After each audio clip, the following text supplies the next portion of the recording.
Friends, welcome to cooking zone.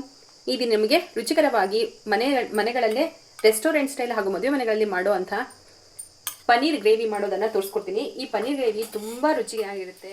ನೀವು ಹೋಟೆಲ್ಗಳಲ್ಲಿ ಅಥವಾ ರೆಸ್ಟೋರೆಂಟ್ಗಳಲ್ಲಿ ಈ ರೀತಿಯ ಗ್ರೇವಿಗೆ 120 ಸ್ಟಾರ್ಟ್ ಆಗಿ ತುಂಬ ಹೆಚ್ಚಿನ ಹಣವನ್ನು ಕೊಡಬೇಕಾಗುತ್ತೆ. ಆದರೆ ನೀವು ಇದನ್ನು ಮನೆಯಲ್ಲೇ ಮಾಡೋದು ಕಲ್ತ್ಕೊಂಡ್ರೆ ಈಸಿಯಾಗಿ ನೀವು ಮಕ್ಕಳಿಗೆ ಇದನ್ನು ಮಾಡಿ ಕೊಡ್ಬೋದು. ದೋಸೆ, ಪೂರಿ, ಇಡ್ಲಿ, ಚಪಾತಿ, ರೊಟ್ಟಿ ಯಾವುದರ ಜೊತೆಗಾದರೂ ಇದನ್ನು ತಿನ್ಬೋದು ಸೈಡ್ ಡಿಶ್ ಆಗಿ. ಹಾಗೆ ನೀವು ಗೀ ರೈಸು ಮತ್ತು ಕುರ್ಮಾಗಳು ಮಾಡೋ ಬಗ್ಗೆ ಇದನ್ನು ಮಾಡಿಕೊಂಡು ತಿನ್ಬೋದು, ರುಚಿಯಾಗಿರುತ್ತೆ. ಇದನ್ನು ನಮಗೆ ಈ ರೆಸಿಪಿ ಮಾಡೋದನ್ನು ನಾನು ತೋರಿಸ್ಕೊಡ್ತೀನಿ. ಕುಕ್ಕರನ್ನು ಸ್ಟವ್ ಮೇಲೆ ಇಟ್ಟು ಆನ್ ಮಾಡ್ಕೊಂಡಿದ್ದೀನಿ. ಇದಕ್ಕೆ ಒಂದು 4 ಟೊಮೆಟೊಗಳನ್ನು ಹಾಕ್ಕೊಳ್ಳೋಣ. ಸೈಜ್ನ 3 ಈರುಳ್ಳಿಯನ್ನು ಹಾಕ್ಕೊಳ್ಳೋಣ. 4 ಬ್ಯಾಡಗಿ ಮೆಣಸಿನಕಾಯಿನ ಹಾಕ್ಕೊಳ್ಳೋಣ. ಒಂದು 1/4 ಟೀ ಸ್ಪೂನಷ್ಟು ಕಾಳು ಮೆಣಸನ್ನು ಹಾಕ್ಕೊಳ್ಳೋಣ. ಒಂದು ಪಲಾವ್ ಎಲೆಯನ್ನು ಹಾಕ್ಕೊಳ್ಳೋಣ. 2 ಏಲಕ್ಕಿಯನ್ನು ಹಾಕ್ಕೊಳ್ಳೋಣ. ಒಂದು 6 ಹಸಿಮೆಣಸಿನಕಾಯಿನ ಹಾಕ್ಕೊಳ್ಳೋಣ. 1 ಪೀಸು ಚಕ್ಕೆಯನ್ನು ಹಾಕ್ಕೊಳ್ಳೋಣ. 2 ಲವಂಗವನ್ನು ಹಾಕ್ಕೊಳ್ಳೋಣ. 1 ಇಂಚು ಶುಂಠಿಯನ್ನು ಕಟ್ ಮಾಡಿ ಹಾಕ್ಕೊಳ್ಳೋಣ. 2 ಬೆಳ್ಳುಳ್ಳಿ ಹೆಸಳನ್ನು ಹಾಕ್ಕೊಳ್ಳೋಣ. ನಿಮಗೆ ಇಷ್ಟ ಇಲ್ಲ ಅಂದರೆ ಬೆಳ್ಳುಳ್ಳಿನ ಸ್ಕಿಪ್ ಮಾಡ್ಕೋಬೋದು. ಹಾಗೆ ಒಂದು 10 ರಿಂದ 12 ಗೋಡಂಬಿಯನ್ನು ಹಾಕ್ಕೊಳ್ಳೋಣ. 1 ಕ್ಯಾರೆಟನ್ನು ಕಟ್ ಮಾಡಿ ಸೇರಿಸ್ಕೊಳ್ಳೋಣ. 1 ಕ್ಯಾಪ್ಸಿಕಮನ್ನು ಕಟ್ ಮಾಡಿ ಸೇರಿಸ್ಕೊಳ್ಳೋಣ. ಸ್ವಲ್ಪ ಕೊತ್ತಂಬರಿ ಸೊಪ್ಪನ್ನು ಹಾಕ್ಕೊಳ್ಳೋಣ. ಒಂದು ಅರ್ಧ ಟೀ ಸ್ಪೂನಷ್ಟು ಅಚಕಾರದ ಪುಡಿಯನ್ನು ಹಾಕ್ಕೊಳ್ಳೋಣ. 1 ಟೀ ಸ್ಪೂನಷ್ಟು ಧನಿಯಾ ಪುಡಿಯನ್ನು ಹಾಕ್ಕೊಳ್ಳೋಣ.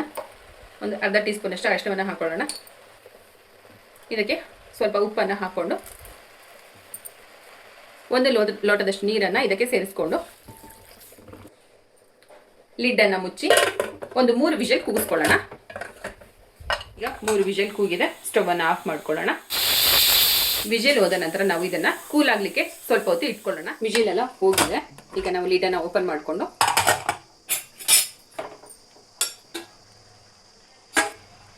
ಇದನ್ನೆಲ್ಲ ಸ್ವಲ್ಪ ತಣ್ಣಗಾಗಲಿಕ್ಕೆ ಇಟ್ಕೊಳ್ಳೋಣ.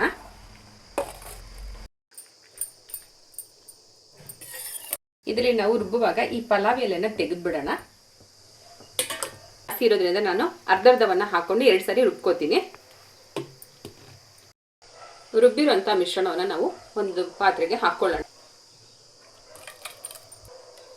ಈಗ ಮಿಕ್ಕ ಅರ್ಧ ಮಿಶ್ರಣವನ್ನು ಕೂಡ ನಾವು ಹೀಗೆ ರುಬ್ಕೊಳ್ಳೋಣ.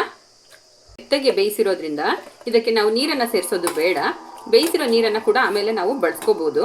ಇದಕ್ಕೆ ನೀರನ್ನು ಹಾಕಿದ್ರೆ ನಾವು ಹಾಗೆ ರುಬ್ಕೊಳ್ಳೋಣ. ಇದನ್ನು ಕೂಡ ನಾವು ಪಾತ್ರೆಗೆ ತೆಕ್ಕೊಳ್ಳೋಣ.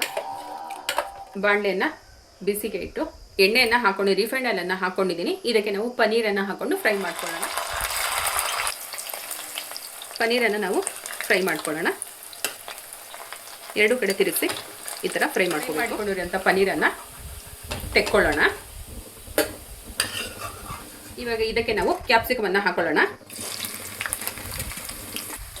ನಿಮಗೆ ಬೇಕಿದ್ರೆ ನೀವು ಇದಕ್ಕೆ ಹಸಿ ಬಟಾಣಿಯನ್ನು ಕೂಡ ಸೇರಿಸ್ಕೋಬೋದು, ಅಥವಾ ಬಟಾಣಿಯನ್ನು ನೆನೆಸಿ ಇಟ್ಕೊಂಡಿದ್ರೆ ಅದನ್ನು ಕೂಡ ನೀವು ಇದಕ್ಕೆ ಸೇರಿಸ್ಕೋಬೋದು. ಸ್ವಲ್ಪ ಫ್ರೈ ಆದ ನಂತರ ನಾವು ರುಬ್ಬಿಕೊಂಡಂಥ ಮಿಶ್ರಣವನ್ನು ಇದಕ್ಕೆ ಸೇರಿಸ್ಕೊಳ್ಳೋಣ. ತುಂಬ ಏನು ಫ್ರೈ ಮಾಡಬೇಡಿ. ಮಧ್ಯ ಮಧ್ಯ ಕ್ರಂಚಿಯಾಗಿ ಸಿಕ್ಕಿದ್ರೆ ತಿನ್ನೋದಕ್ಕೆ ಬಹಳ ರುಚಿಯಾಗಿರುತ್ತೆ. ಅದಕ್ಕೆ ಸ್ವಲ್ಪ ಕ್ರಂಚಿಯಾಗಿ ನಾವು ಇದನ್ನು ಫ್ರೈ ಮಾಡ್ಕೊಂಡಿದ್ದೀನಿ. ಈಗ ರುಬ್ಬಿರುವ ಎಲ್ಲ ಮಿಶ್ರಣವನ್ನು ಇದಕ್ಕೆ ಸೇರಿಸ್ಕೊಳ್ಳೋಣ. ಇದನ್ನು ನಾವು ಒಂದು ಸ್ವಲ್ಪ ಇದಕ್ಕೆ ಮಿಕ್ಸ್ ಆಗೋವರೆಗೂ ಕುದಿಸ್ಕೊಳ್ಳೋಣ. ನೀವು ಒಮ್ಮೆ ಉಪ್ಪು ಖಾರವನ್ನು ಚೆಕ್ ಮಾಡಿಕೊಂಡು ಈ ಟೈಮ್ನಲ್ಲಿ ಸೇರಿಸ್ಕೋಬೋದು. ಇಲ್ಲ ನಾನು ಸ್ವಲ್ಪ ಉಪ್ಪು ಕಡಿಮೆ ಇತ್ತು, ಉಪ್ಪನ್ನು ಸೇರಿಸ್ಕೊತಾ ಇದ್ದೀನಿ. ಒಂದು ಸಾರಿ ಮಿಕ್ಸ್ ಮಾಡ್ಕೊಳ್ಳೋಣ. ಇದಕ್ಕೆ ನಾವು ಪನ್ನೀರನ್ನು ಸೇರಿಸ್ಕೊಳ್ಳೋಣ. ಒಂದು 5 ನಿಮಿಷ ಇದನ್ನು ಕುದಿದ ನಂತರ ನಾವು ಕೊನೆಯಲ್ಲಿ ಫ್ರೆಶ್ ಕ್ರೀಮನ್ನು ಹಾಕ್ಕೊಳ್ಳೋಣ.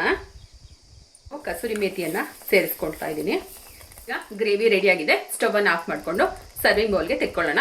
ಪನ್ನೀರ್ ಗ್ರೇವಿ ಬಹಳ ರುಚಿಯಾಗಿರುತ್ತೆ. ನೀವು ರೆಸ್ಟೋರೆಂಟ್ ಸ್ಟೈಲ್ನಲ್ಲಿ ಇದನ್ನು ಈ ರೀತಿ ಮನೆಯಲ್ಲೇ ಈಸಿಯಾಗಿ ಮಾಡ್ಕೋಬೋದು. ತಿನ್ನೋದಕ್ಕಂತೂ ಇದನ್ನು ನೀವು ಒಮ್ಮೆ ಟೇಸ್ಟ್ ಮಾಡಿದ್ರೆ ಮತ್ತೆ ಮತ್ತೆ ತಿನ್ನಬೇಕಂತ ಅನಿಸುತ್ತೆ. ಅಷ್ಟೊಂದು ರುಚಿಯಾಗಿರುತ್ತೆ. ಇದು ಇಡ್ಲಿ, ಚಪಾತಿ, ದೋಸೆ, ಪರೋಟ, ರೊಟ್ಟಿ ಯಾವುದರ ಜೊತೆಗಾದರೂ ತುಂಬ ಚೆನ್ನಾಗಿರುತ್ತೆ. ನೀವು ಗೀ ರೈಸನ್ನು ಮಾಡಿಕೊಂಡ್ರು ಕೂಡ ಸೈಡ್ ಡಿಶ್ ಆಗಿ ನೀವು ಇದನ್ನು ಮಾಡಿಕೊಂಡು ತಿನ್ಬೋದು. ಅಷ್ಟೊಂದು ರುಚಿಯಾಗಿರುತ್ತೆ.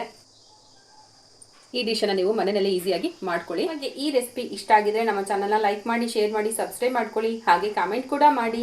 ಹೊಸ ರೆಸಿಪಿಗಳಿಗೋಸ್ಕರ ನೋಟಿಫಿಕೇಶನ್ ಬೆಲ್ಲನ್ನು ಪ್ರೆಸ್ ಮಾಡಿ. Thank you for watching.